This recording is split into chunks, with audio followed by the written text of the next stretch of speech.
सुंदरवन जंगल में टुनटुनी चिड़िया अपनी माँ टोनी चिड़िया के साथ रहती थी। टुनटुनी चिड़िया को बचपन से सिलाई का बहुत शौक था।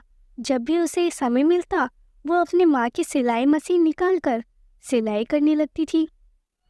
माँ ये देखो ना, मैंने कितनी अच्छी फ्रॉक सिली है। ये वाह बिटिया, तूने तो बहुत अच्छी सिलाई की है। लेकिन बेटा, तू अपनी पढ़ाई पर भी ध्यान दे। मैं तुझे बड़ी अफसर बनाना चाहती हूँ। तेरी परीक्षा होने वाली है और तू सिलाई करने में लगे रहती है। माँ, मुझे सिलाई करना अच्छा लगता है। मैं पढ़ाई के साथ साथ सिलाई भी करना सीखूंगी।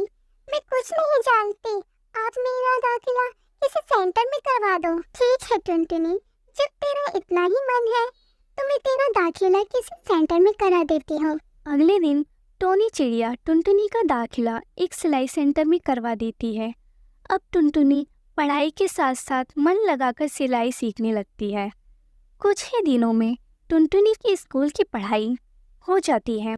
एक दिन टुनटुनी की सहेली बबली कबूतर उसके घर आती है। अरे टोनी, ओ टोनी, कहाँ है? जल्दी आ। तब टुनटुनी कहती है, आंटी मम्मा घर पर नहीं है, पड़ोस में गई है।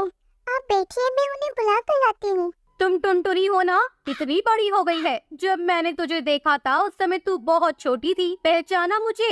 मैं तेरी बबली आंटी हूँ। टुनटुनी, तू जाकर अपनी माँ को बुला ला। टुनटुनी चिड़िया पड़ोस में अपनी माँ को बुलाने चली जाती है।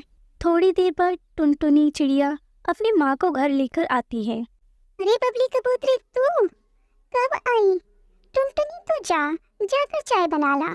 फिर टोनी चिड़िया बबली कबूतरी से बातें करने लगती है। बबली कबूतरी टोनी से कहती है, टोनी, तेरी बेटी बहुत प्यारी है। मैं इसे अपने घर की बहू बनाना चाहती हूँ। मेरा बेटा बंटी वकील है और उसके लिए मुझे तेरी बेटी जैसी ही संस्कारी बहू चाहिए थी। तेरी बेटी मुझे बहुत पसंद है। तुझे इस रिश्ते से कोई एतराज तो नहीं है ना?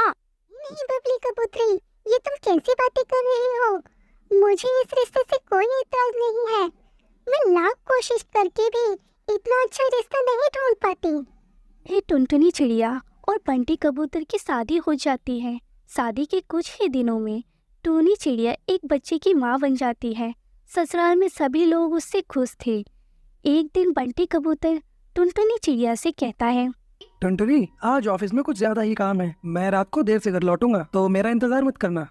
बंटी कबूतर वहाँ से चला जाता है।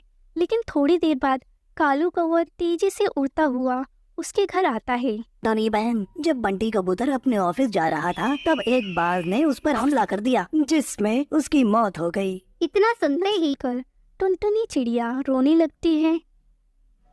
माँ जी, ये सब क्या हो गया? माँ जी, बंटी कबूतर के बिन ये घर कैसे चलेगा?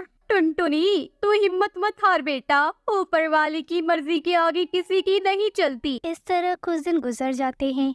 टोनी चिड़िया अपना दुख भुलाकर सिलाई का काम शुरू कर देती है। आस पड़ोस के पक्षी उसके पास अपने कपड़े सिलवाने आते हैं। एक दिन हरी काकी उससे कहती है, टुनटुनी, तू तो इतनी अच्छी दर्जी है, इसके बारे में तो मुझे पता ही नहीं था। कम पैसों में बहुत अच्छे कपड़े सिल देती है। तू ऐसा कर, अपना एक बुटीक खोल ले। काकी, आपका सुझाव बहुत अच्छा है। मैं जल्द ही अपना ब्यूटीक खोलूंगी, लेकिन इससे पहले मैं माँ जी से इजाजत लूंगी।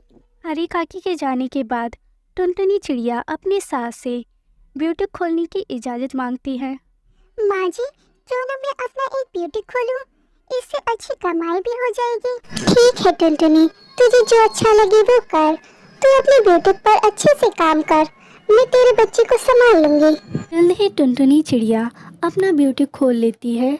अब उसकी कमाई पहले से दुगनी होने लगी। इस तरह टुनटुनी चिड़िया खुशी खुशी अपनी ज़िंदगी बिताने लगती।